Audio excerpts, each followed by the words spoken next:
All right, good evening, everybody. Welcome to this special session of the Ashland School Board for, what are we, December 19th, 2024. I call this meeting to order. Let the record show that we have 4 directors present. Director Skartowicz is on her way and will be here shortly.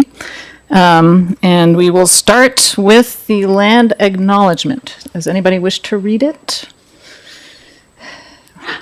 Thank you, Russell.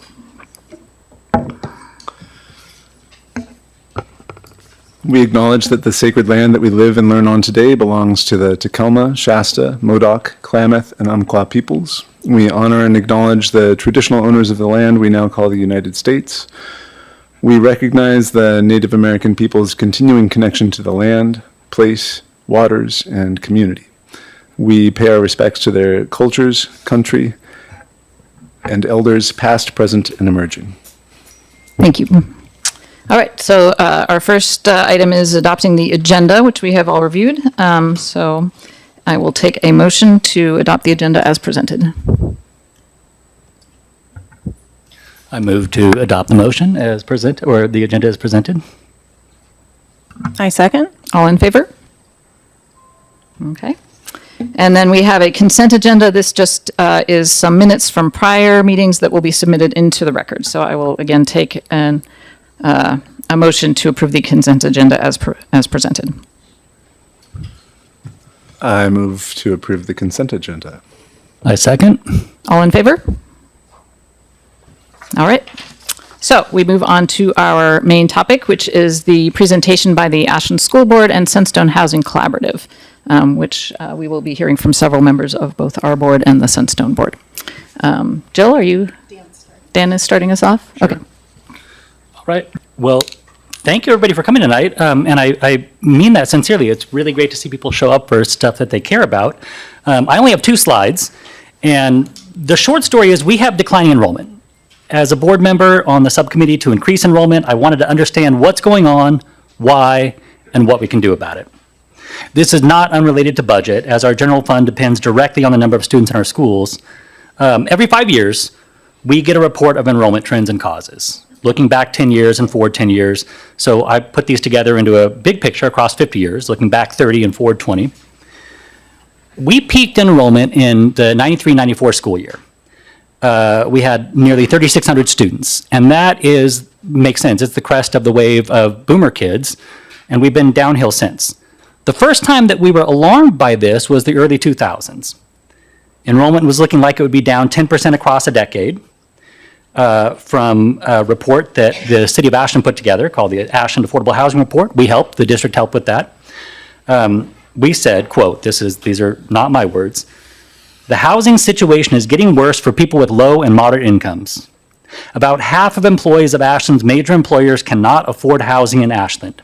These employers include the Ashland Community Hospital, SOU, the city of Ashland, the school district, and OSF." This is from the report. "The fabric of the community is threatened by declining school populations and impending school closure, caused by the widespread inability of families with young children to purchase housing in Ashland that's affordable to them." So also in the early 2000s, the first Ashland Community Land Trust formed as a nonprofit outgrowth of a city subcommittee to find solutions to the affordable housing problem. They built multifamily housing near Garfield that resulted in increased enrollment for us, along with SOU family housing. We, the district, explored affordable housing on district land in partnership with nonprofits, including the community hospital. Willow Wind was the property identified, and the feasibility of bringing it into the urban growth boundary was prohibitive. Also, it's zoned as farmland, so it's not conducive to residential development. Turns out we had to close schools. In 2003, we closed Briscoe. The superintendent at the time appointed a committee of land development and real estate specialists to look into what would be in the best financial interests of the school district to do with the Briscoe site. The committee's recommendation to the superintendent at the time was to keep the building to lease and build mixed-use development, including housing on the field, to generate revenue for the district lost by declining enrollment. It wasn't adopted. In 2004, we closed Lincoln School. From the population enrollment forecast. So every 5 years, we do these forecasts with PSU, but these are the school district reports. We look at why we are declining enrollment. This is from that report. The largest population growth has been and will continue to be in age groups represented by the large baby boom cohort. These older age groups contribute very little to the school-age population. College and retiree populations generate employment in retail services, healthcare, and higher education. If housing were available and affordable, more workers could live close to these jobs. Although the district may be keeping its established families whose children are already in school, it appears that more young families are moving out before their children reach kindergarten. In 2010, Snowberry Brook 1 was completed. It's income-restrained multifamily housing that added about 30 students to the district. In 2011, open enrollment was enacted by the Oregon legislature. That means that students could attend any school that they wanted as long as their family transported them. And so we saw a little bump from that. We saw an increase over the next few years of about 300 students. But remember, these are not students that live in the district. These are from surrounding districts whose parents can drive them. From our 2012 report on population and enrollment forecasts, we said, quote, "The enrollment decline has been influenced by an age structure in which adults aged 50 and older outnumber younger adults who are more likely to have young children. In addition to the 4,000 people who both live and work within the district, another 5,000 people work in the district but live outside of it. This pattern is likely to continue, in part due to the lower cost of housing in neighboring communities and slower residential growth within Ashland. Growth is limited due to the absence of large tracts of residential land and relatively high housing costs. One of the most significant difficulties in developing affordable housing in Ashland is finding suitable land. Large properties are not available with the R2 or R3 zoning designations, making achieving an economy of scale in the production of affordable housing difficult. Ashland has the slowest population growth and the smallest school-age population of its neighboring districts. This is from our report.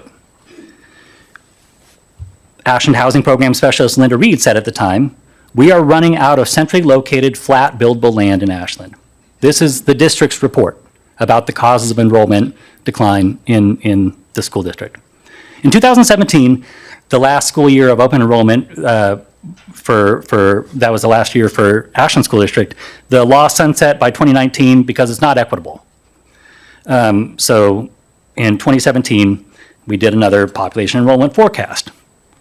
In that report, the district said, single-family housing development dropped precipitously to 21 per year, and multifamily housing has been weak for the last 10 years. Very little of the region's projected population growth is allocated to Ashland. With more efficient use, the lands already within Ashland city limits and urban growth boundary are sufficient to accommodate growth for Ashland. Our school-age population decreased by 558 persons between 2000 and 2010. The share of population of school-age kids declined from 15 to 12%.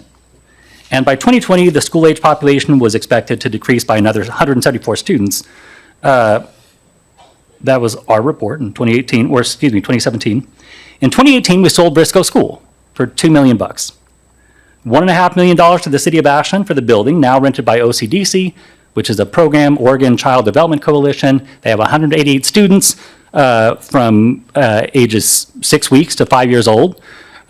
Those families live in Phoenix Talent, Medford, and Central Point, but their kids go here, and half those families work in Ashland. The other half, the field was sold to Parks and Rec for $500,000, so it could be preserved for community use. In 2018, our community approved a bond for $109 million. In 2020, a previous school district board decided not to sell the land at Lincoln School, and that building is still in use, and then the reason was because the building is still used by student academic and support programs, and the field remains highly used by the community and available to high school athletics and sports clubs. In 2021, the chair of the school district board was placed on the City of Ashland Housing Advisory Committee. So served on the Ashland Housing Capacity Analysis Advisory Committee to look at current data and develop a plan for the coming years. The takeaway was that the enrollment problem would not be solved with the city's housing production strategy that came out of the process.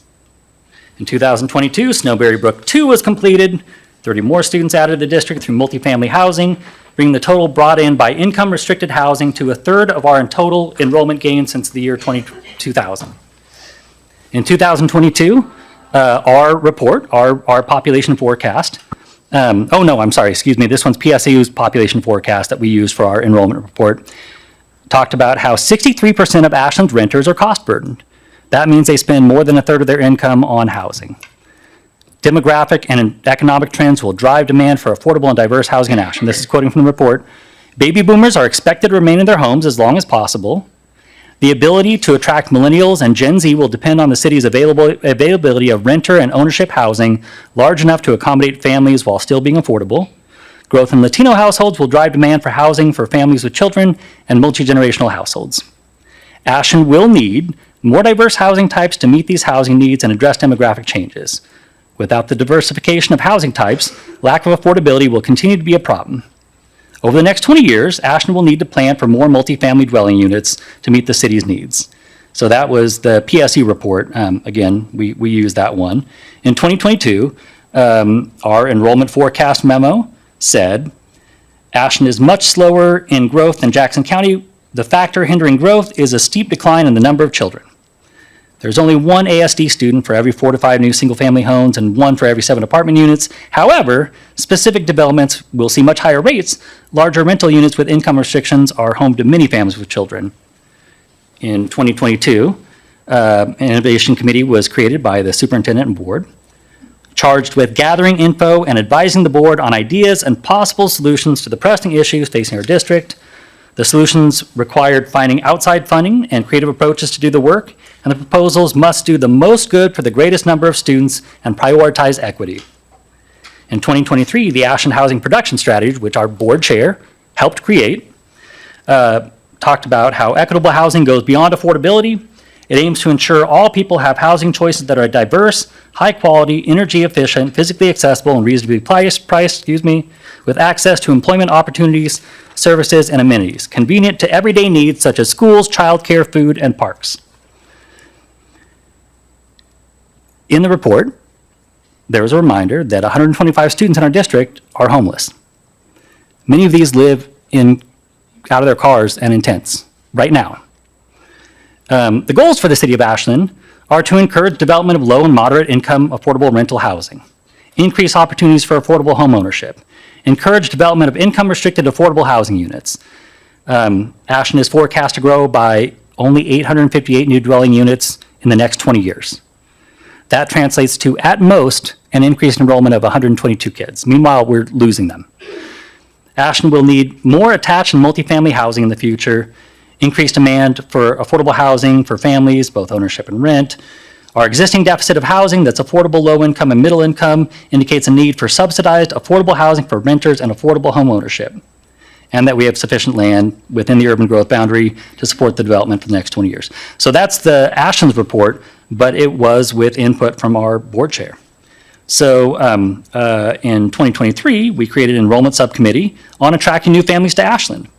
It was tasked with exploring how housing, employment, and other outside factors impact enrollment in the district's general fund budget. They found that the cost of housing in Ashland impacts student enrollment and recruitment of staff. Also in 2023, the one large housing development that we had planned for Ashland, Grand Terrace, was multifamily. It was scrapped. It was canceled by the developer after 10 years of delays and opposition, and so for us, that means a loss of up to like 120 students.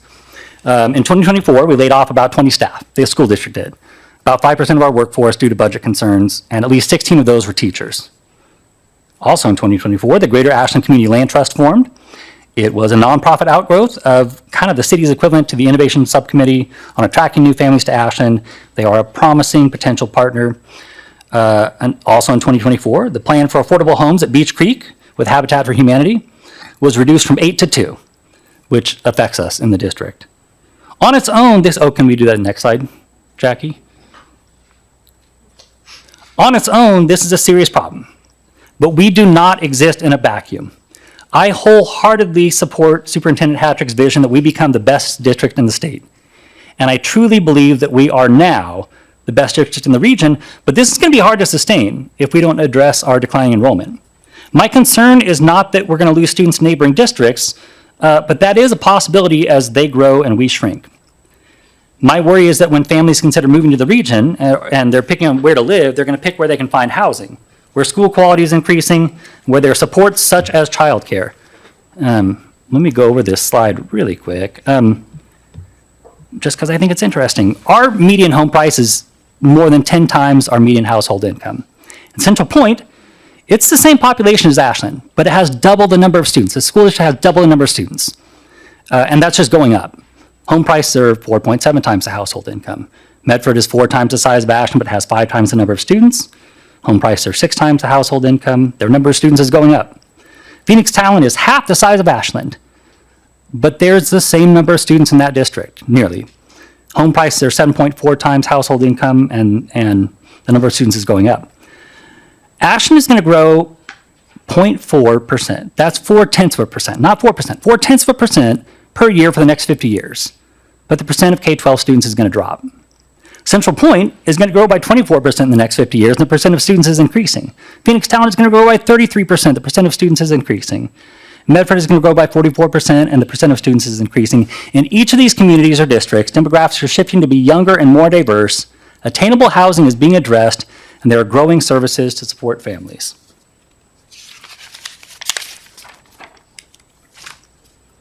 Over and over again, we've learned from our own research and reporting that the cause and solution for declining enrollment is attainable housing, which for our purposes looks like low to moderate income multifamily housing.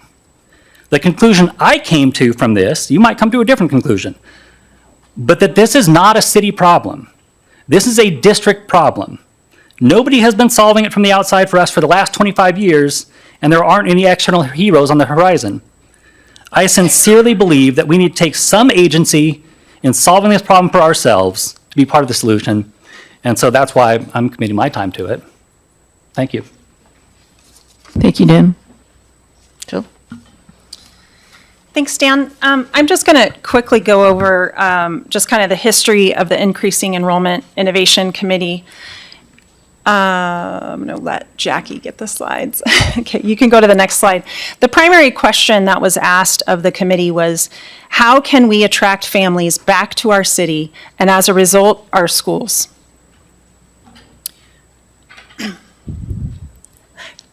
Perfect. So just a quick timeline. In August of 2022 was when the innovation committees were proposed. They were proposed by Eva Skuratovich and then school board member Sabrina Prudhomme. And the idea was coming out of the pandemic. The pandemic kind of forced us to be innovative. We had to adjust and change rapidly to the times. And we realized that it was a right time to look at innovative solutions to our ongoing problems. And so originally, they set up 5 different innovation committees. Only 3 of those actually moved forward. The committee that I was led in charge of, because these were board-directed committees, was the one on increasing enrollment. In May of 2023, we set out to fill that committee with community members, and we filled it with about 15 members. And these were previous superintendent, almost all of them were parents. There were business leaders, teachers, administrators, realtors. We had it full of people all throughout the community. Between May and July, we identified 3 primary areas that we were going to focus on, one of which was increasing affordable housing for school-age children. So then July of 2023, between July of 2023 and December of 2023, we focused on research. So we just did a lot of research to find out next steps and basically determined by December of 2023 that we would set up a nonprofit to do the work of the committee. So the research that we did was a lot of the stuff that Dan has already gone through. So research from the Housing Production Strategy, the Demographer Report from 2022, and then exit information as well, like where were our children going our students going when they were leaving the school district. The next slide, please, sorry. This is a heat map of Ashland. This is from the Demographer's Report. All those reports, by the way, are public, And you can see any of those reports on the Sunstone website. The demography report, the yellow highlighted areas, those are areas where the highest concentration of children live in our community. Most of those are multifamily dwellings that are have been built after 2000. You'll see a little bit light yellow over by Hellman, which are the newer single-family residences. If you're a Hellman resident, you probably feel like it's exploding with families, and that's because there's some, that's the only area of the town where single-family dwellings are. So they're also, so in addition, a lot of those highlighted areas that are yellow are also, there's co-ops in there, there's previous land trust properties that were there near Garfield, and also like the townhomes on East Main and Tolman Creek, so mostly multifamily dwellings. We also researched, spent a lot of time, next slide please, on the California School Board Association website. This is, school boards in California have been doing education workforce housing for years now. They've also partnered with City Lab with UCLA and also the Center for City Schools with UC Berkeley. Interestingly, that 10.4 number that Dan mentioned more aligns with the state of California than it does with the rest of Oregon as far as lack of affordability. But we didn't just look at California. There's school districts doing this all across the country, in Michigan and New Jersey and Colorado. We looked at all of the research, and we were particularly looking at lessons learned from these projects. Also, Ben Lapine is operating their own RFP and selection process, and have just chosen to work with Habitat for Humanity for teacher housing on school district property. So after we did the research, then we looked at feasible properties. Next slide, please. So the school district worked with a contractor to look at various properties that were feasible for affordable housing. I'm not going to go over all of them. You can see the slide there. Also, Dan addressed a lot of it. Willow Wind is one that comes up often, but again, even though the governor did a one-time exception to allow Willow Wind to come into the UGB, the city right now does not see that as a priority, simply because we have enough buildable land within the UGB that there's no need to bring that in at this time. So it's not a priority for them and requires city council movement forward for that. So it was deemed that Mountain and East Main Field was the best field. It's zoned properly, it's close to public transportation, and it's walking distance to all of our schools and to downtown. So from there, we had named a property, and then the next challenge was who was going to do the work. And obviously, this was all volunteers doing their work up until this point, so we knew that the district lacked resources to do this work, so a nonprofit was set up. You can go to the next slide, and then the next one. 501c3 was set up to do that work, and that's Sunstone Housing.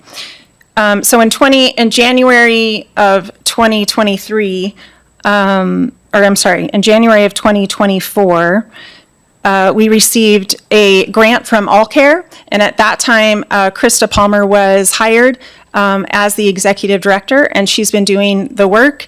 And then there's a slew of us volunteers that have also been helping Krista move this along. So now I'm going to introduce Krista for the next part. Thanks, Krista.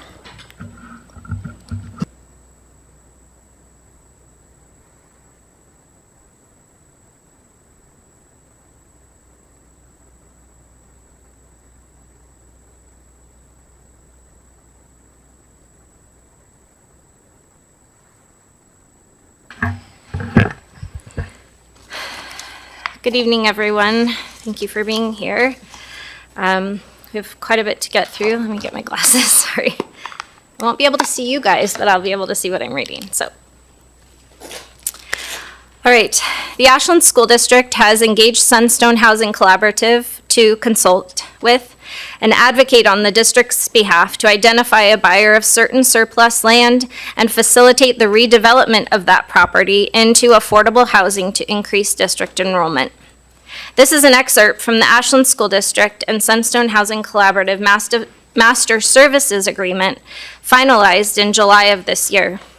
Included in the agreement is the expectation that Sunstone complete several specific tasks at no cost to the district, including engaging community partners, conceptualizing the project and management of the creation of a draft master plan, to create and issue a request for proposals for a comprehensive development team, meanwhile documenting and presenting updates.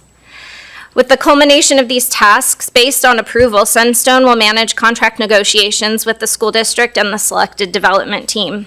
Sunstone has fulfilled these expectations, and with technical assistance from Housing Development Center, have come here today to present to the board our selection for a developer team that will carry this project to its completion. Here with us tonight is Tracy Manning, Executive Director of Housing Development Center. I'd like to introduce Tracy, and she has a few words to share. Can you put her up there, or? Okay, stand by, Tracy. Well, thank you very much for having me. It's been a real pleasure working with Sunstone. So my name is Tracy Manning. I'm the Executive Director of the Housing Development Center. We are a nonprofit ourselves. We've been working statewide in Oregon for the past 30 years to support other nonprofits as well as housing authorities and government entities to build and sustain affordable housing and community facilities. It's been a real pleasure to support the Sunstone team. They're incredibly organized. They did a massive amount of best practice work, and we've enjoyed getting to know them. And I'll be here to answer questions as needed.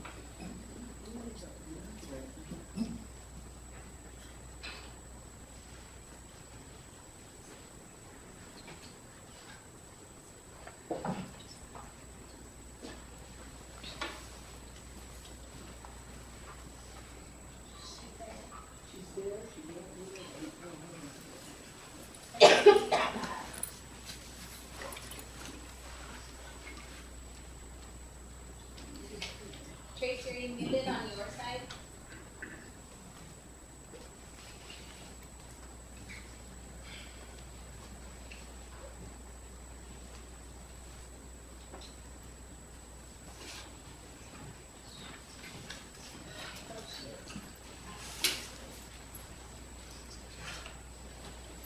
Did you not hear me?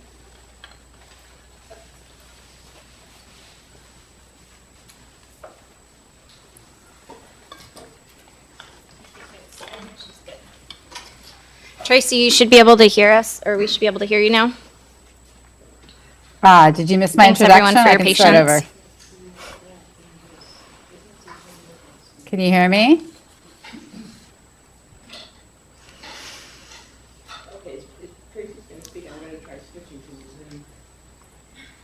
That's fine.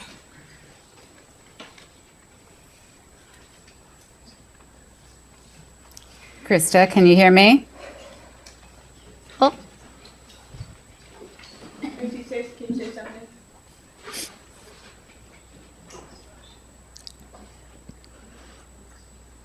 Tracy, can you hear us? I can. Can you hear me? She's muted. Okay, we just can't hear you.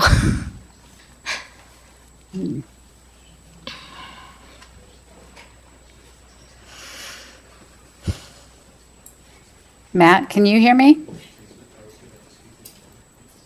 Tracy might try unplugging her headphones. Often in meetings like this, sometimes the headphones are connecting differently than you anticipate. Tracy, I can hear you. Any ideas? Okay. Can you try unplugging your headphones and seeing if you can use your computer audio?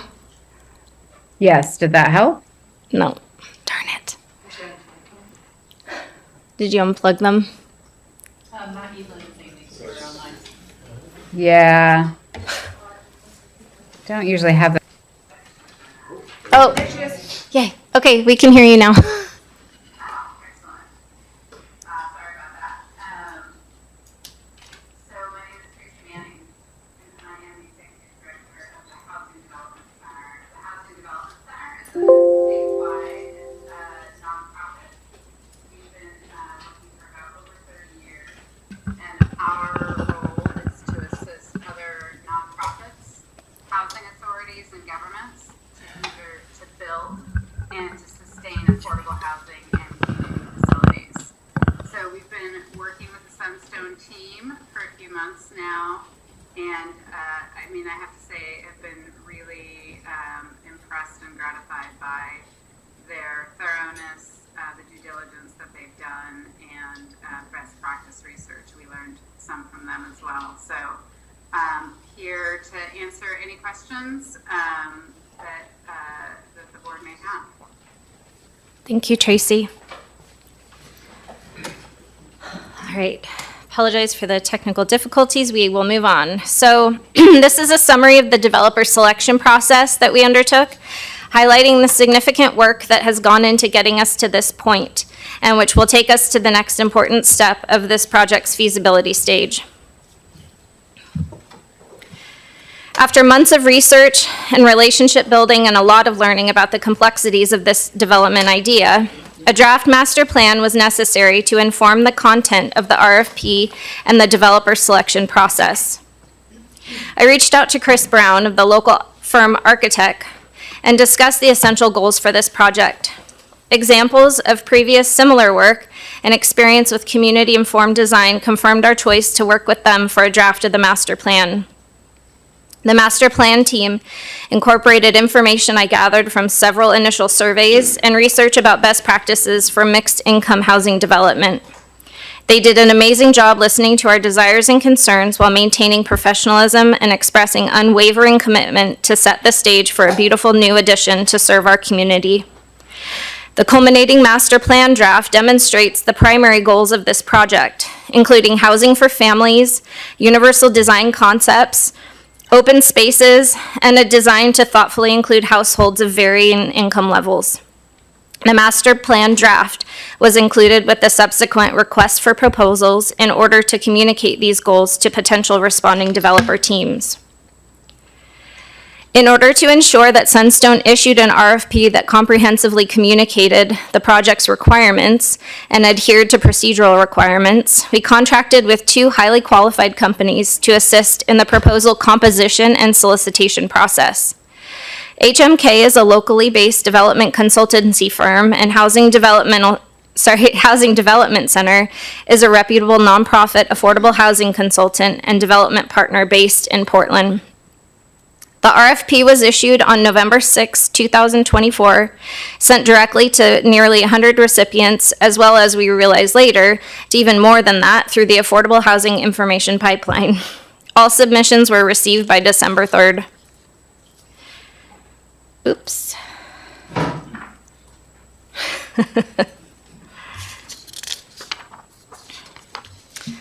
All right. To be honest, we had no idea what to expect. Given the complexity of this project and the priorities we outlined in the RFP and draft master plan, we had doubts that there would be many willing to partner in this innovative project. Sunstone received a total of 10 responses to the RFP solicitation.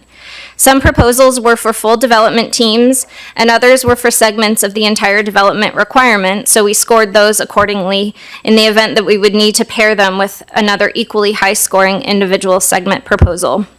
On the submission due date, we were ready to begin reviews with a previously assembled volunteer selection committee. The selection committee was comprised of 11 individuals, including ASD parents, neighbors, a city council representative, and longstanding community leaders. The Sunstone board members participated, as well as myself and our consultant from HDC. We were fortunate to have meeting space donated for our use at the OCDC Briscoe school site. It felt fortifying to be conducting the reviews in a location where we were daily reminded of the mission and importance of this project. The review process was 4 days of collecting meeting of collective meeting and individual assessment, with each participant reading through the proposals and offering comments or concerns in a standardized rubric. The collaborative nature of the review process was helpful to foster open dialogue and opportunities for clarification when needed. I think I speak for the committee as a whole when I share that it was an exciting process to finally see the culmination of what have essentially been dreams come together in a somewhat tangible form, and to know that there were actual people out there who shared our passion in wanting to be a part of building such an important asset to the school district and community. After 4 days of review, the committee convened one last time and summarized together everyone's findings. The goal of the last meeting was to determine 3 top choices to invite to an interview. The consensus was unanimous, and we notified the selected teams the day of our decision. We established 9 criteria for scoring the proposals. Each headline you see here had 2 or more supporting requests. The proposals gained points based on how thoroughly they included all of the elements in the rubric. This is all within the context of their demonstration of understanding and capacity to carry out the project's primary goals, which are family-focused, permanently affordable mixed-income housing, increased enrollment for the Ashland School District, priority for Ashland School District teachers and staff, inclusion of universal design elements, and co-location of early learning and childcare provided by OCDC. It was our great honor to receive 2 incredibly strong proposals from some of the most highly regarded and experienced affordable housing developers in the state. Edlin & Co., a certified B Corp, is a mission-driven real estate investment, development, and asset management firm at the intersection of environmental stewardship, social impact, and responsible growth. Outlier Construction was founded 7 years ago by Rob Mayers and Ryan Bugley. I'm sorry, I mispronounced his name. Bagley, I'm so sorry. Who grew up in Southern Oregon and have worked together for over 20 years. Outlier brings nearly 100 employees significant experience, knowledge, and long-standing community relationships with area subcontractors, suppliers, and local building officials. Architect is a responsive architectural team with proven experience working on numerous projects throughout Southern Oregon. Their team's expertise in engineering, architecture, construction, urban design, landscape design, interior design, and graphic design support the success of their projects with a focus on sustainable practices and universal accessibility.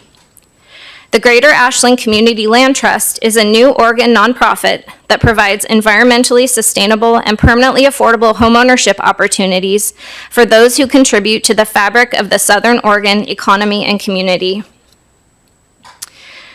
Dream Development is a Portland-based real estate development and consulting firm specializing in community-based housing solutions through Oregon.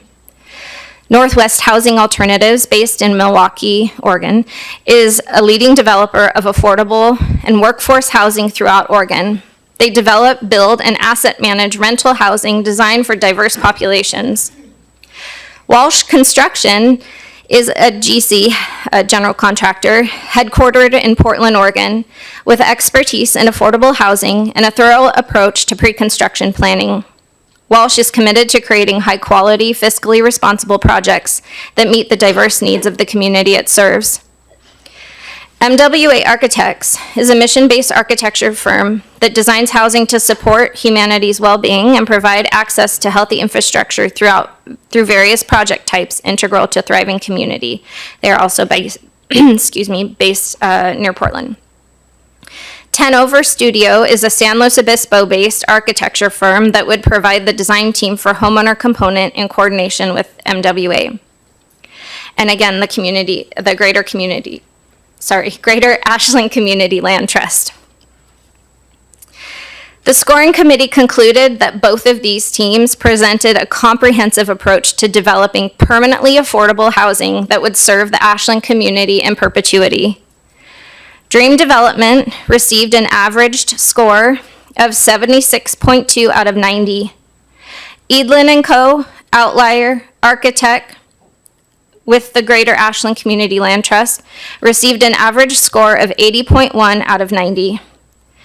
Board members you'll find your, in your materials 2 documents that describe in more detail how each finalist met that criteria, as well as an org chart for each team. Following the interview process and further deliberation by the scoring committee, it was determined that there was one particular proposal that stood out.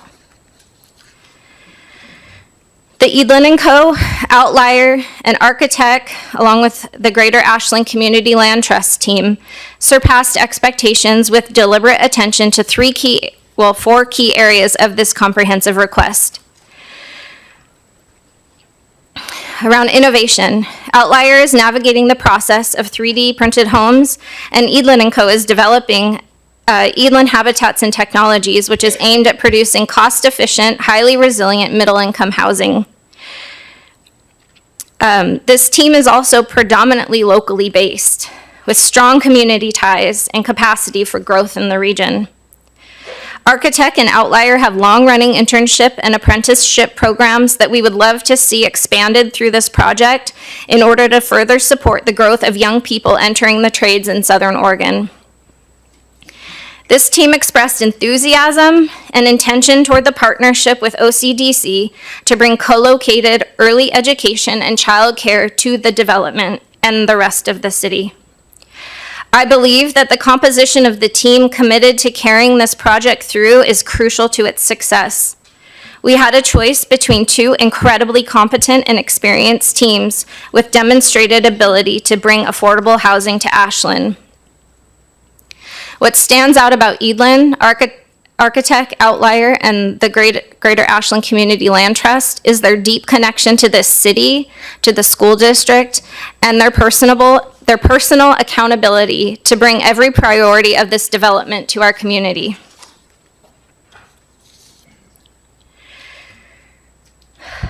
With a goal for starting in the new year, Sunstone, in collaboration with the chosen development team, will begin with listening and feedback sessions, which will provide an opportunity for the community to meet the development team and begin to ask more detailed questions about how the goals for this project will be met. Surveys can be a helpful way to gather and document ideas, preferences, concerns, and specific interests. The plan is to build on the momentum of the development team introduction to the community and initiate targeted surveys that will further inform the pre-development process. Specifically, OCDC, we are planning to do a survey in January already, and we're planning on connecting with SOU student families because they are in dire need of family housing as well. Sunstone will also be sending out a monthly newsletter to update subscribers on the progress of the development.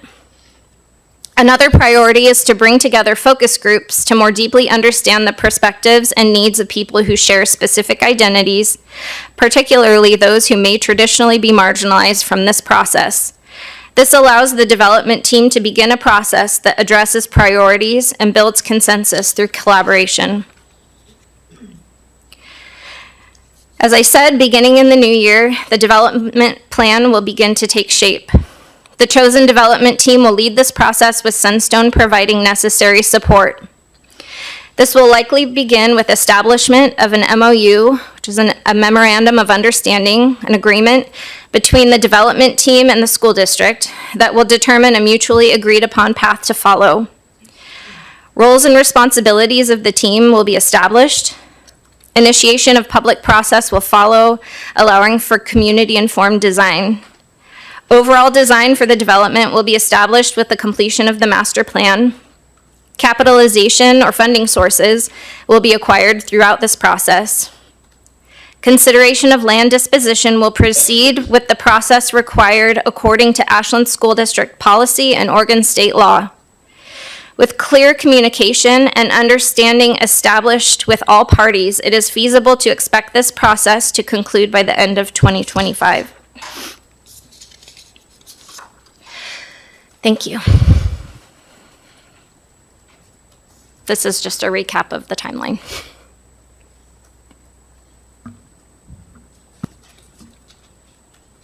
It's now time for questions. Do you guys have any questions? Board?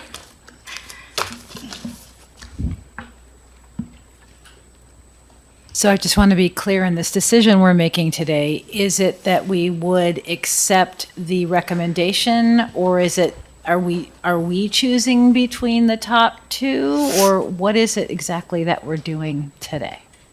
No, we are, if you read the item on the agenda, we will be voting to approve continuing on using the first team, which is the Edelin and. Okay, and so group. it is either accepting or not the recommendation. Okay, Yeah. that makes sense.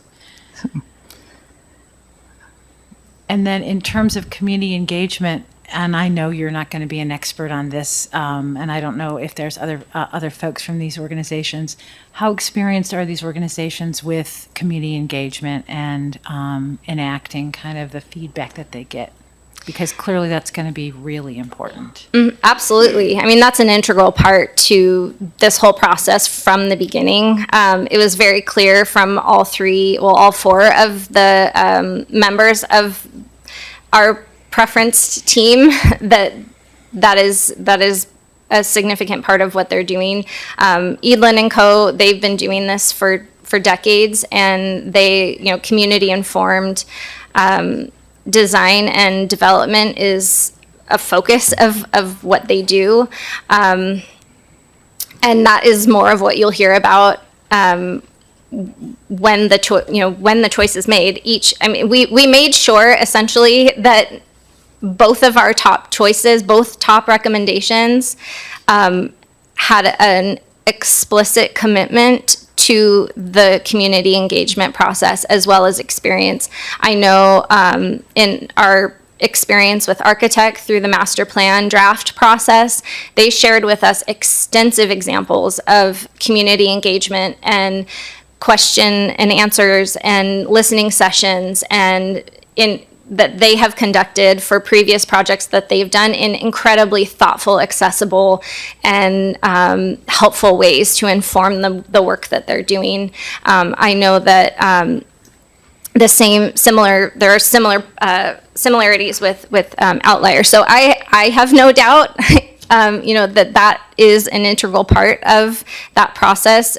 Sunstone will be facilitating some of that in the ways that we can. I do have a lot of experience in that in my prior life to this. And so that is something that's very important to me. I obviously can't tell you exactly what it's going to look like, but the examples that I gave are some of the ways that community engagement will happen. Can you, I know there's been some confusion about the purpose of the meeting tonight and expecting that it would be actually the sale of the property happening, which it's not.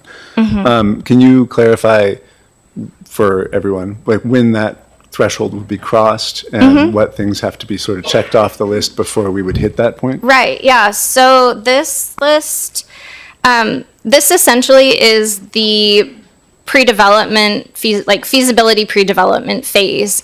And realistically, this probably takes about a year at the least. And so there are a number of things, more than what's on this list, that culminate to the disposition of the land. There are so many things that need to be done before that can even happen. Does that answer your question? Okay. Is Matt Edelin available to answer questions? Oh, okay. Thank you.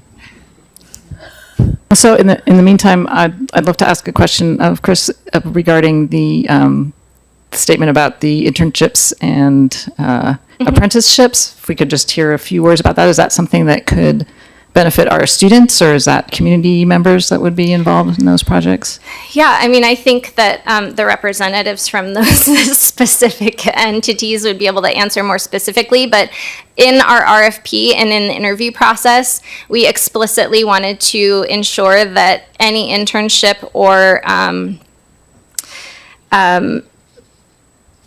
I'm sorry, I'm blanking on what the other word Apprenticeship. is. Apprenticeship programs would absolutely benefit the high school and its students. And I mean, I know that Architect has a history or a record of serving young people in their internship.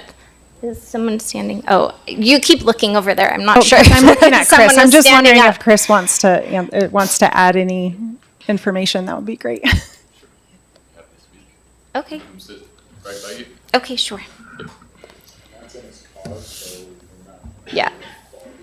It's okay. Good evening. In the last 5 years, we've run what we call an IDP. It's an internship development program across all of regional Southern Oregon, where we work with high school students. Typically, we work with between 3 to 5 students every year for 4 months over the course of the winter and spring up to their graduation to assist them in developing an architectural portfolio for application into higher education. And so we've successfully assisted 15 students in enrollment into architectural programs. Typically across all the districts we support and work with. Specifically from Ashland High School, we've worked with 4 different students, and they've all gone on into their own respective kind of direction with their portfolio and their work from their experience with us. And we see this being a very close to home opportunity to work with those students alongside us on this project, the design of this project. Currently, we're working on a similar sort of design effort with them on the renovation of the high school quad as well. So continuing that relationship, I think, is very important. Great, thank you. Could I ask a representative from Outlier to chat about internships also? Because we heard about design, but is there a possibility for construction internships? Thank you. So we currently, we just finished and we partnered with Talent Maker City, and we worked with kids in that community that they brought through and helped them work through different trades as we built that from the ground up, really. From really when we were incepted, we partnered with the local Builders Association, and we do build-a-thons every year. So we take local high school kids in teams, and they've built sheds really over the last few years and have kind of competitions with it, and then they're donated. We are partnered with Rogue Workforce Partnerships. We're the lead sponsor and partner with them for high school interns in the Rogue Valley right now. There's more. We do job shadows. So we've had kids come through, high school age kids that are interested, and it's good to get them interested in this age. So we have them come through, and either in the field or the office, we'll have them shadow a manager or a superintendent, kind of go through the process of what's going on. So we work in all those kind of different facets. And then every summer, typically when kids are out of school, we have typically between 3 and 4 interns on the office and in jobs through. So ranging from high school to college kids. Yeah. Thank you. Yeah. Thank you. All right, we good? All right, I think that's all we have. So our next item will then be public comment. And I will just go through our standard rules. This is the same as for our regular meetings. We have a limit of 30 minutes total allotted for public comment. I will call up a name, and each person gets 2 minutes. I have probably more slips than we'll get through tonight, so I want everybody to know that we always accept comment. Please send us written comment. We all read every email we get, I promise. And I also have a couple that people submitted in advance that they would like read out as well. So I'll pause maybe about halfway through to do that, to make sure that we get equal opportunity for those folks as well. 2-minute limit. Russell, do you want to be our timer again? You seem to always be so good at that job. So I encourage you to, speak quickly so we can get through as many as possible. And I am going to, I have them pretty randomly here, but I am going to prioritize people who haven't spoken previously at our meetings so that we're hearing enough, a wide variety of voices here. So the first I have is Ross Jacques. And please just state your city of residence.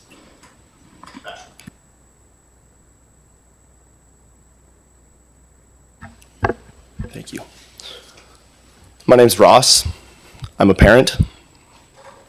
90 new homes from across, 90 new homes across from the high school is an attractive location for families looking to move into the area. Adding a surplus of inventory may possibly drive the price of homes in the rest of Ashland down as well. Simple supply and demand. With the sale of the land, there will be money for the district that didn't have before. Great. This money is not even part of the 3-year financial plan from Dr. Hattrick. Even better. Reducing the cost of living may attract more families and therefore bring more students to the district, easing some of the budgetary woes we have encountered. On the surface, this seems like a great idea to help quell the decline of child raising in this town, but it's more complicated than that. It may work against the stated intentions.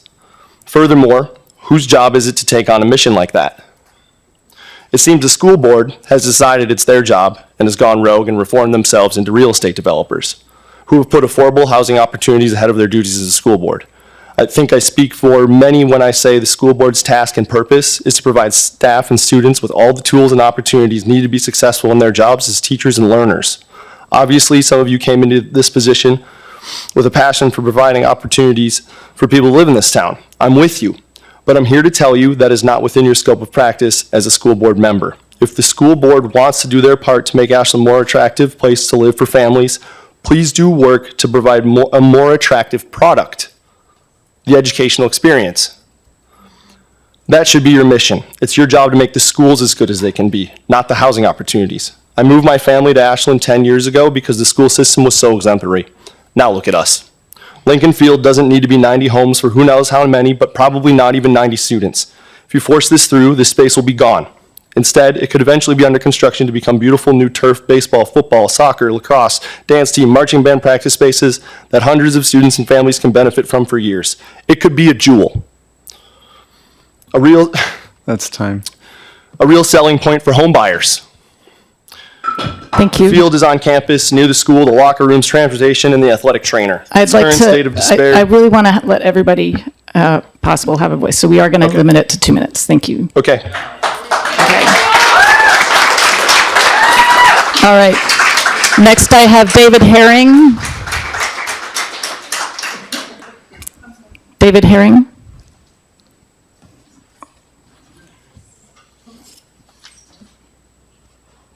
Hi, my name is Dave Herring. I've lived in Ashland for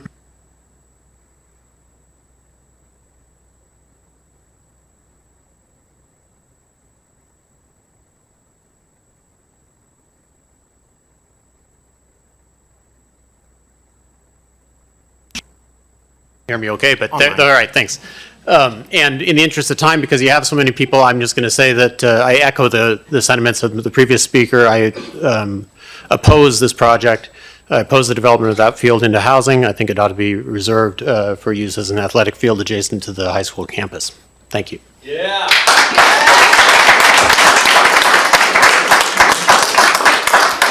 Okay, so in the interest of time, if you want to hear as many voices as possible, it would be better to hold your applause to maybe the very end. That's up to you. Next, I have Matthew. I'm going to really try to get this right. Harnier. Thank you. Good evening. My name is Matthew Havner. I'm the Deputy Director of the Jackson County Community Long-Term Recovery Group. I live in Talent, but I have a long history in Ashland. Played football here. So the use of a field for sporting events is something that I care a lot about, of course. My role in the for the LTRG is to help recover housing that we lost in the fire. Many of you know we lost over 2,500 units in our valley, and as of this week, we have yet to recover half of them. The fire started right here in Ashland, and so one of our primary missions for the LTRG is to shepherd housing recovery. In that work, I've worked with a lot of groups, a lot of people in this room, to help expedite the housing recovery efforts. I've been familiar with the Sunstone project for just after it became an idea. And I'll just say that it's been one of the more thoughtful groups who've really put together a great process and have cared about community with their thoughts and how to put this together. I love, I'm a prior athlete here from Ashland, and I care a lot about that. One of the best ways to support athletic programs is to have enough housing and students and housing for coaches. And so I think that, the long-term recovery group is in support of this housing project. And I think it's a very innovative approach, especially with the land trust model. So it's proven to be something that has really added long-term affordability into communities to support students in enrollment for the long term. Thank you. Thank you. Next, I have Mila Gutierrez Langer.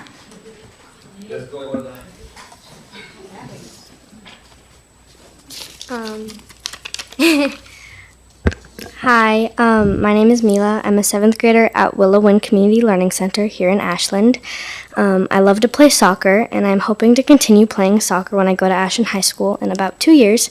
I hope to do well in school and have a community that supports me. Part of that is the soccer community. When I come to Ashland High, I hope to get on the junior varsity soccer team, and that soccer team uses the field across from the high school every day for practices during the soccer season. I know the football team uses it, as do other teams in the Ashland High School sports program. As I watch my sister go through Ashland High School, I see hard things like teachers leaving and lots of kids doing drugs, and I also see how awesome soccer is for kids. I understand that the Ashland High School is in debt, and I also know that this town cares about Ashland High School, and there's proof of this in the large anonymous donation we received last Thursday. Please consider not selling the field and let us continue watching Ashland High School sports bring our community together, and let us try to find a solution that works for everyone.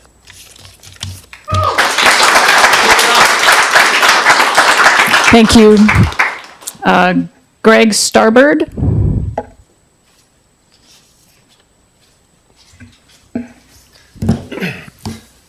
Hi, I'm Greg Starbird. I live in Ashland. Like many here, I'm a parent. I've lived here 15 years, raised both my kids here. One is still at the high school. He's back there. And played soccer. He played soccer for 11 years, encouraged me to speak. I also know a lot about athletic fields in Ashland because I organize Ultimate Frisbee around here, so I have kind of a perspective on supply and demand of fields. As the Ashland Soccer Club and others have noted, I think here and in other correspondence to the board in recent weeks, there's an objective shortage of usable athletic fields in Ashland. You may know this, but I wanted to set this conversation a little in context. If you look at a map, it looks like there are many athletic fields within a small radius of here, but a majority of those are in dangerously unsuitable condition. So I find it kind of sad that while the conditions and availability of fields has decreased and the rising numbers of teams and athletes have done their best to make do, the school board is now proposing to eliminate one of the fields, in particular Lincoln Field, which is so close to the high school. The proposed housing project sounds like it has laudable goals, but selling land currently used by students for some other purpose, laudable or not, raises serious concerns. Lincoln Field is mere feet away from the high school. It's vital and convenient for so many students there. The high school effectively has 3 fields, and you're proposing to eliminate one of them. Such a proposal, especially one involving a project that you yourselves last week described as complicated, demands a very high justification. I'm not convinced this project meets that standard. A couple other comments. The RFP claims Lincoln Field is underutilized. Maybe that's true in some sense, but it seems a bit disingenuous. If it's underutilized, it's not due to lack of demand, it's because of inadequate maintenance. Letting a field fall into disrepair and then citing its underuse as part of a justification for eliminating it seems troubling. I think you should rethink this. So I'll end with a more positive vision. Imagine the 3 fields at the high school all in great shape. That's time. Yep. Thank you. Jessica Dorman.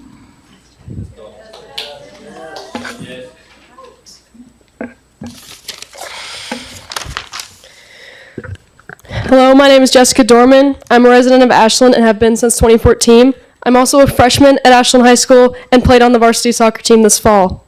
Today, I chose to speak on behalf of keeping the field across from AHS as a soccer field.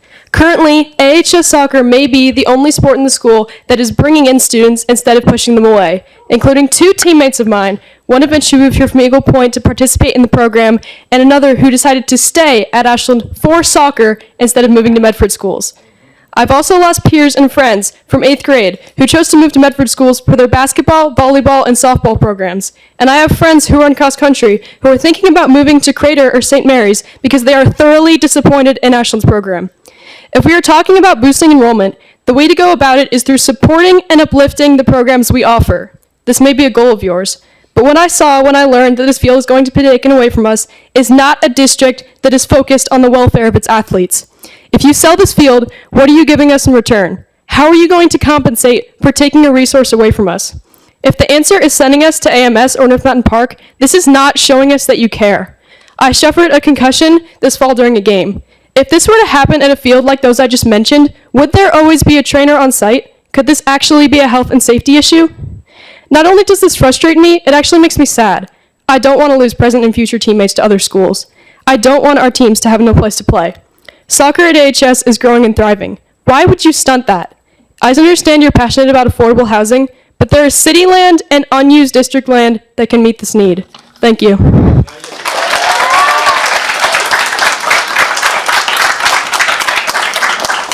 Thank you. Okay, I'm going to read the 2 that I have that were submitted online, and then if we have time, we'll go back.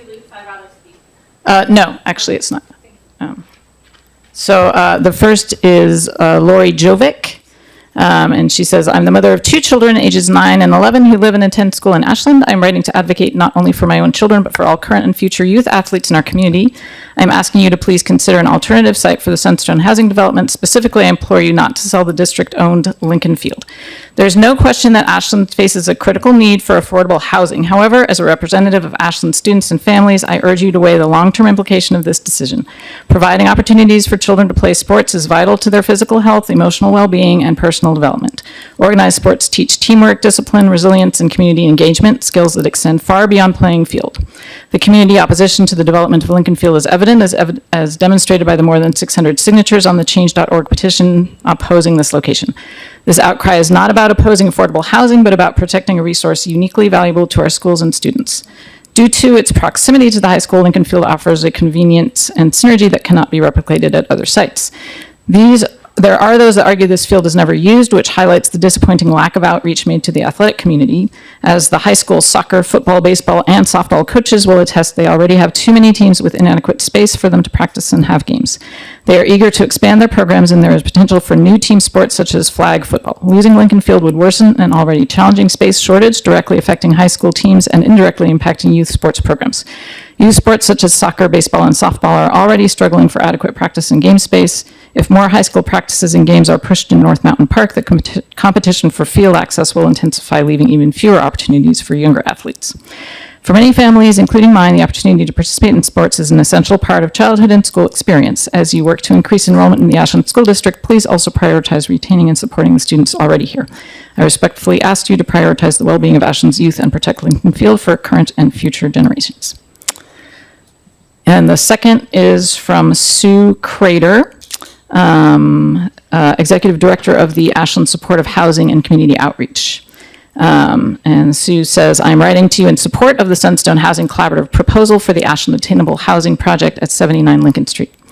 As a community member, parent, employer, and former Housing and Human Services Commission member, I know firsthand the need for more of this type of housing. I have been the Executive Director for Ashland Supportive Housing since 2002. We provide homes and support services for adults with intellectual and developmental disabilities in Ashland. We currently have 36 staff, most of whom cannot afford to live in Ashland. None of my staff with children live in Ashland as they cannot find affordable homes, even though many of my staff grew up and went to school here. Personally, I was lucky to find a home here many years ago so my children could attend schools in the Ashland School District. I would not be able to do so in today's market. The lack of attainable housing not only affects my staff and our ability to attract employees, it affects the people with disabilities that we support, as they also cannot find affordable housing. I know many people who graduated from the Ashland Transitionist programs at the age of 21, only to hit what is called the cliff when services stop. They live at home, have minimal employment opportunities, and worry about what will happen to them as their parents age. Many would be able and prefer to live on their own in a small apartment with support from agencies like ASH. Like most adults, they would prefer and deserve to have their own independent home and community where their support system exists. I hope that the Ashland School Board commits to supporting this project. It will help the district, it will help employers in Ashland, and it will diversify the community with an array of housing types. As a soccer and baseball mom who attended very few games on the field at the proposed site, I can also say that there already exist much better fields to play on. Sincerely, Sue Grader. Okay. Okay, and where are we for time, or total time? Would anybody? Hey, I keep would track? like to ask the audience to be respectful, please. We have always had, I've been on the school board for 16 years. I've always seen very respectful audiences. That is an important thing in our community. So I would ask, please, that you continue being respectful of all the opinions being voiced here. Okay, I wasn't keeping track of the overall time. So I'll bring in a couple more. We probably have time for that. So Anya Saturin, did I get that right?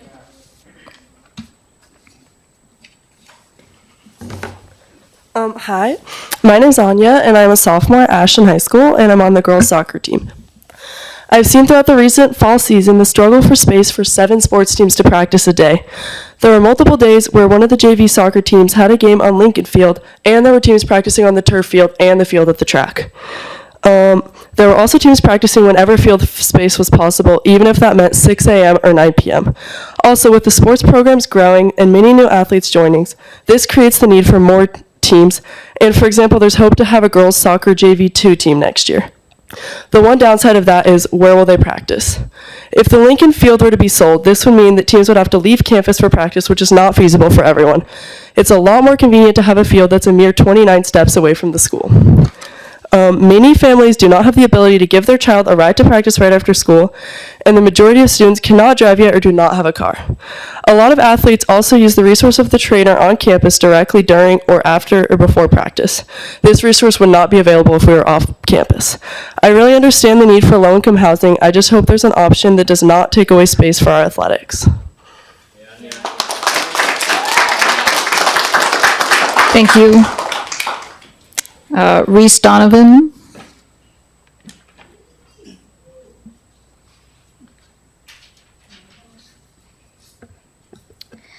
Hello, my name is Reese, and I play soccer for the Ashland Soccer Club. I turned 12 2 weeks ago, and I'm in 6th grade at Ashland Middle School. My team practiced during the week from 6 to 8 p.m. It seemed crazy at the time because my bedtime was 8 p.m. Even at 10, we had to go practice so late to make sure younger kids got to practice first. But those aren't the toughest nights. The toughest nights are when our team has to practice in Medford because there are not enough fields in Ashland. Medford practice days feel different, harder. I usually wake up at 6 for school and get home after 9. On days we practice at North Mountain Park, that extra hour and a half or sometimes 2 really makes a difference. I get to bed earlier and I have more time between school and practice for my homework. Our team trains almost year-round with a few breaks. I love school and it's very important to me that I do well. It's not great to feel tired at school or rushed at night doing my homework. If we have more teams sharing North Mountain Park, teams like mine will have to practice in Medford more. I know our club has to pay rent for those fields. Finally, what's most important to me is even at 12 years old, I know that some moms and dads can't or won't drive their kids to Medford. I've heard about how great sports are for kids. I'm sure you have too. I hope this won't cause kids to quit soccer. Also, I hope that soccer doesn't get more expensive for kids who can't afford to pay more. My dad and mom talked to me about affordable housing, and I do want that for everyone. But I hope you can find another spot. Thank you for listening, and I hope you will consider not selling the field by the high school.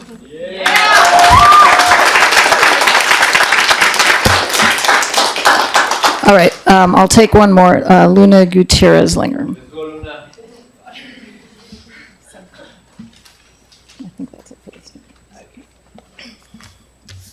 Okay. Hello, everyone. My name is Luna, and I'm currently a junior at Ashland High School. My experience at Ashland High School has been surprisingly hard at times, and for me, soccer has been a highlight. It is the thing that has made my experience worth it. Sports are one of the main reasons students choose to show up, connect, and push themselves at Ashland High School. Taking away this field would have many lasting impacts on people like me, and I'm very concerned that these have not been considered enough in this decision-making process. I wonder if the people who will be impacted by this decision were consulted with. I wonder if you considered the impact on current students and families. I implore you to think about this before you move forward with this decision to sell this field. To you, it may just be a piece of property, but to many of us, this field represents so much more. This is an opportunity for all of you to do something that would show students that you care about us, that you are willing to listen and do the right thing. Finally, creating affordable housing is something I support. However, a school board should not be addressing this issue. While affordable housing is needed, the school system has many other issues that need to be addressed in order to make the district a place kids actually want to be. Housing is not the only issue impacting enrollment. A school board should be focused on doing what it can to create the best possible experience for students, and keeping this field is a major part of that. Thank you.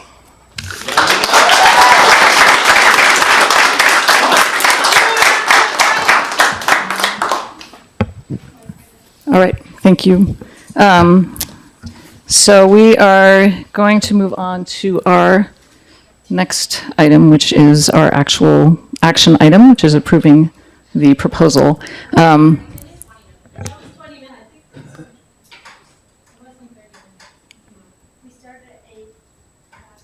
sorry, I didn't actually look at the start time. 7:55. Okay, so we're at 25. Really? Okay. All right. That's fine. Bring it on. All right, let's see. Next is Matt Norris. All right, so 10 more minutes. Hi, good evening. I'm Matt Norris, Ashland resident. I'll keep it short here. A lot of issues have been covered. I do want to thank the board. I've been following this issue for more than a year, and there's been more background given today in this meeting than I've heard listening to all of the meetings that I've listened to online. So I greatly appreciate the background. It really helps understand this. But I think you got the wrong piece of land. I think in your proposal, it's pretty clear that Willow Wind is an excellent option. The biggest issue with that is it's not currently, it's just in the urban growth district. It's not in the city. And you're saying, well, the city has different priorities. They shouldn't. They should be addressing this. We really need to go back and look at this. And the level that I'm hearing with, looking at this proposal, and I like all the community input that I'm hearing that's going to happen, it should be happening with the land. Please address the issue that's being brought before you by this group.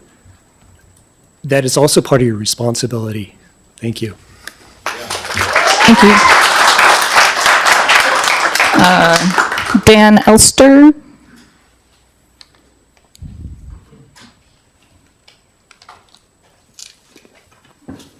I don't have too much more to add than what everyone else has said, but I'm raising two kids in Ashland. They have played softball, baseball, soccer, very dedicated athletes, and there has always been a shortage of fields since we've been here. I've seen heated arguments break out at North Mountain Park. Another field, a Little League field, was just taken away. And I just, I keep hearing these words, what was the community outreach? Where was the community outreach with the athletes and the athletes' parents? I feel like this just came out of nowhere. My son's team played on that field every day this year. I felt like there was almost a sense of pride in that field. We hosted games there. Even the end of season soccer had like a potluck there. Like, that's a beautiful field. And I think there's been talk for years, like, why don't we develop this field or improve this field? And no one's ever been heard. And now it's just going to be gone. I think athletics are an important part of attracting students to a school, and it could also repel students from possibly moving here. I love affordable housing. I think everyone in this room could probably agree to that, but this just is not the piece of land.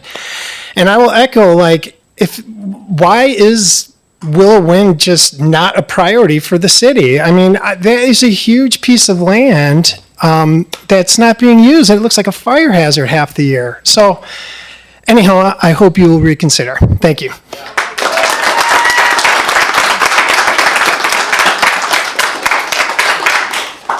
Thank you. Kaya Lutz.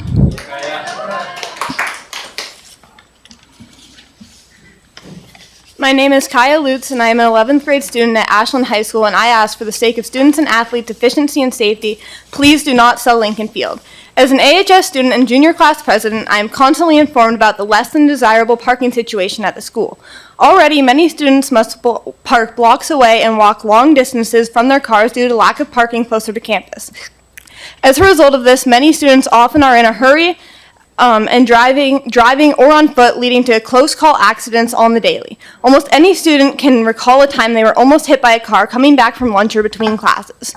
If the housing complexes are built, students will not be able to park on Mountain Avenue due to necessity for resident parking, which will only amplify this issue. I am also concerned for the safety of future athletes, such as my younger siblings, who will need to presumably walk to a further away location for practices and games if Lincoln Field is sold. Since JV and JV2 players are generally underclassmen, they can't drive themselves to said off-campus locations. Many players' parents are at work at this time as well, leaving players with no other option but to walk. This is a liability and efficiency issue. At Crater, where JV players must practice at an off-campus location, many players are oftentimes late to practice and have issues safely navigating the parking lot due to the commute and frantic situation of being forced to practice after school off campus. Aside from transportation, an off-campus practice location would deny athletes immediate access to an athletic trainer, which poses a serious safety risk to our players. Out of 21 players on the varsity roster, I can recall a time where 17 different girls needed to see the trainer during practice for viable injuries. The athletic trainer is a vital resource for our athletes, and we need to be close by in cases we get injured. Please, for the safety of our athletes, students, and staff, make the decision not to sell Lincoln Field. Thank you. Susie Lutz.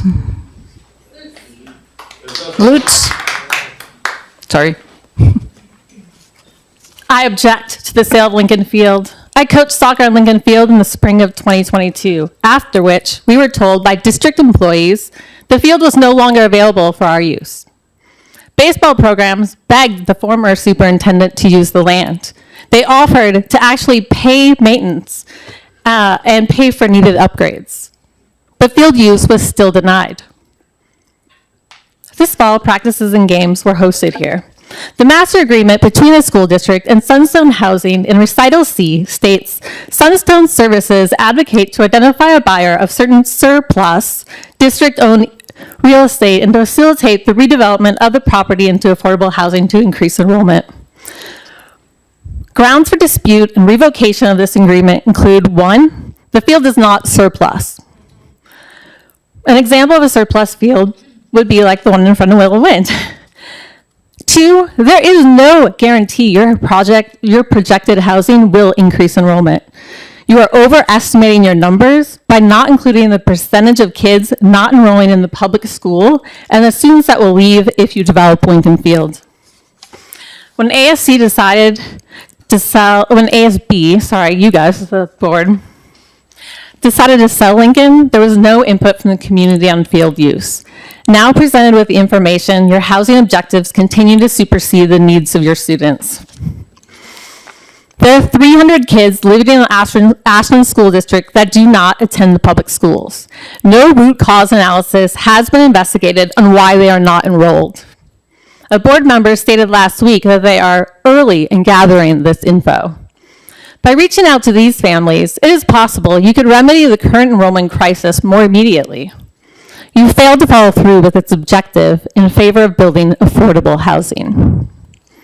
The City of Ashland is dedicated to build affordable housing and already is addressing this need. They have a very comprehensive plan. Please focus on unaddressed issues. Thank you.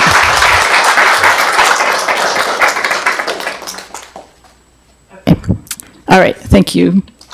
So we're going to move on at this point. Thank you to everybody who spoke. Good?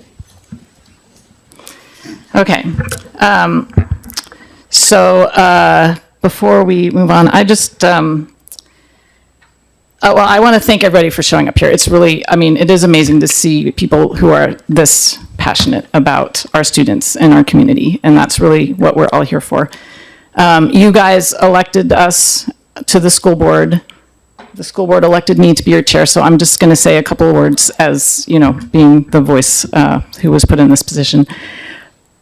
I feel like we have really turned this into an or situation, and this can be an and situation. We have 5 school board members here. We all have kids in the district. We are so proud of this district. We are here because of what this district gives to us. Our kids are soccer players. Our kids are Frisbee players. Our kids are musicians and actors and robotics nerds, and they do all the things that make this community so special. And that's what brings so many kids into this district, and that's what keeps families and students here. So I really just want everybody to understand. Can I have your board here? When we are elected to the school board, this is what we're looking at right here. Okay, is it good for kids? Is it good for kids? Is it good for kids? Okay, and that is our mission. That is our mission. And is it good for all the kids? So I will make a promise to all of you right now, and Joseph is looking at me like, oh my God, what's she gonna do? But I don't give canned speeches. When I speak, it comes from the heart, okay? We promise to all of you, and this is not new. This is something that has been a part of this project from the very beginning, okay? We promise by the time this project breaks down, which will be best case scenario in 2 to 3 years. We're not talking about next season or anything that's coming up very quickly. By the time this project breaks ground, I promise, and I'm making this promise because I have one person accountable to me, and he's over right there. And so this is my Captain Picard moment where I get to say, number 1, make it so. We will find a field for your kids. We will not deny anybody this opportunity. We will find a field that is better and safer and equally accessible. I have a list of 11 fields that are within walking distance of the high school. Okay, I promise we will have a field for your kids.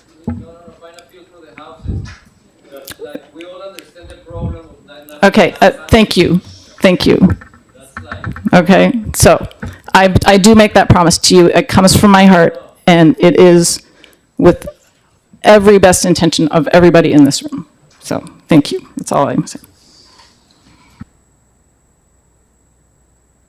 Okay, so we will now have a, or I'll take a motion to approve. Before we vote, thank Chair Dyson, I want to notify you that I'm abstaining from voting, but I want to explain that so I get a chance to justify it. Great, thank you. Abstaining is not recusing.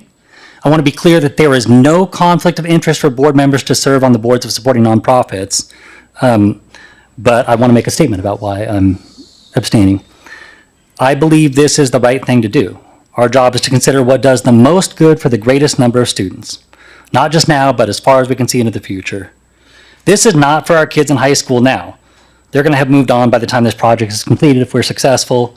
This is for our kids in kindergarten through 8th grade now, whose classroom experience will be impacted by continual budget reductions over the next 10 years as we proportionally cut the academic programs, support services, and extracurricular activities that we all agree that kids need.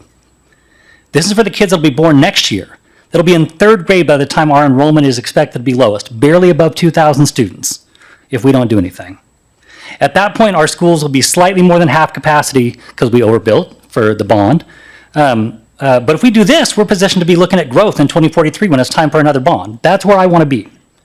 That's why I put my name on the incorporating paperwork for the nonprofit. That's why I've spent 300 hours of my time volunteering to help them scale up and get funding to do the work. That's why I helped dream up the master plan. That's why I helped select the recommended partner team. And that's why I support adoption of the plan and approval of the team to make it happen.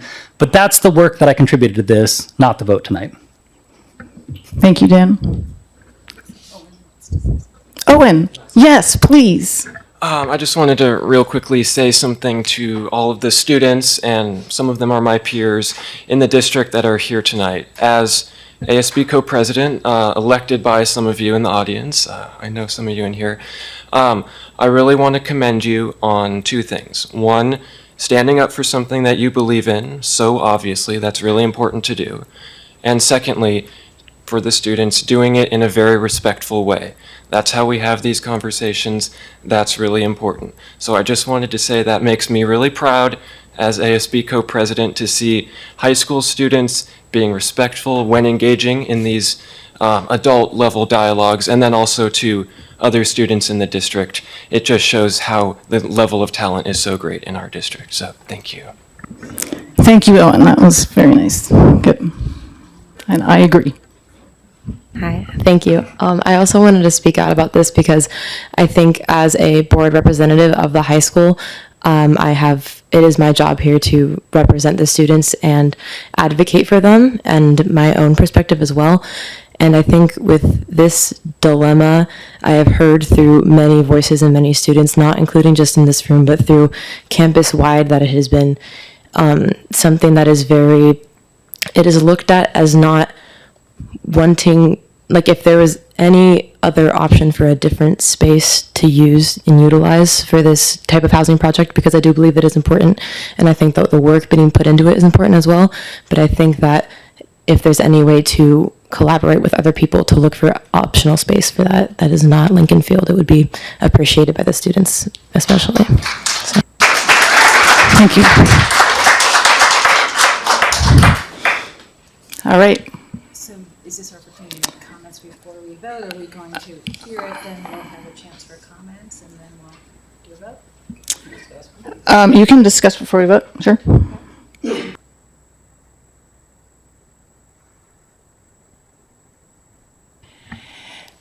So a couple of things. One, I think it's really important to keep in mind that it's wonderful to have a passionate group of people who are expressing their really important needs for this space. And I also want you to know we've been receiving a lot of emails from other members of our school district talking about the importance of affordable housing that is so significant. And so know that there are many voices coming to us, right, in addition to the voices tonight. The other thing is I've been on the school board for a really long time. And when I came on, I inherited it from two really amazing women, Ruth Alexander and Heidi Parker Shames, and they were working on this very issue in 2007, 2008. It was important back then, and it was significant. We all knew we saw declining enrollment, and throughout this entire time, the board has been talking about this issue. We have known that it's like this terrible brick wall that we're up against, and we're looking at fear for a death spiral, frankly. The more the fact that students can't afford to live here, the more we have to cut. The fewer courses we have available at the high school, the less we'll attract students here. And so we know that this has been an ongoing major concern. We had open enrollment, and that was a Band-Aid for a while, and unfortunately it's gone. So actually, I want to be clear that we need as a school board to make sure we have a viable district going forward, and this is something that is essential for a viable district. We have to have a place where families can afford to live. So it is, I just want to say how incredibly significant that is, and it has been an issue for the last 16 years and before that. So it's nothing new. If we look at public record, we will see school boards discussing this very issue a number of times. So that's my contribution. Thank you, Eva. Oh, and I just want to add, my daughter played soccer from the age of 5 to 16, and so I'm a soccer mom, and I do really understand the importance of fields to play soccer on. Thank you. Anybody else? Good. I should always compose my thoughts before speaking, but I guess I'll just go for it. The passion in the room is palpable. I appreciate all of you showing up. I know several of you, some of you well. For me, this has been a bit of a challenging experience in that it's hard to watch an issue get misconstrued and misrepresented. So those of you who've met with me over the last few weeks know that I'm being very thoughtful or trying to be about this process. I'm making sure that I'm listening to everyone. And I'm trying to set aside any interest I may have and trying to represent the community to the best of my ability. Presenting this meeting as a breakpoint where the district is deciding to take something away from the kids is inaccurate. So what this meeting is a discussion and a vote on whether to go forward with the process that will involve lining up several things that have to go right, including making sure that we're accommodating all of our students in a way that is satisfactory to all of us. So I just want to temper the room a little bit with that. This is a process that I see value in going forward with. But it is a process, and there is time. So there doesn't have to be quite so much urgency and intensity of response. Long-term engagement. I've had really thoughtful conversations with several of you about that are solution-focused is very, very valuable. And I hope to have more of those conversations in the future. Thank you. Thank you, Russell.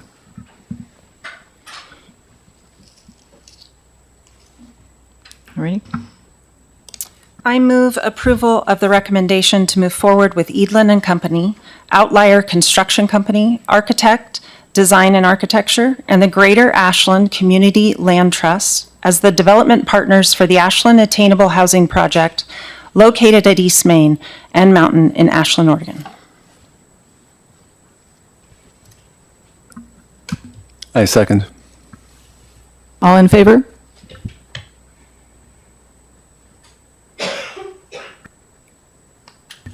Okay, so it's unanimous among the 4 voting members and 1 abstain. Thank you, Dan. And that concludes our meeting for tonight. Thank you for coming.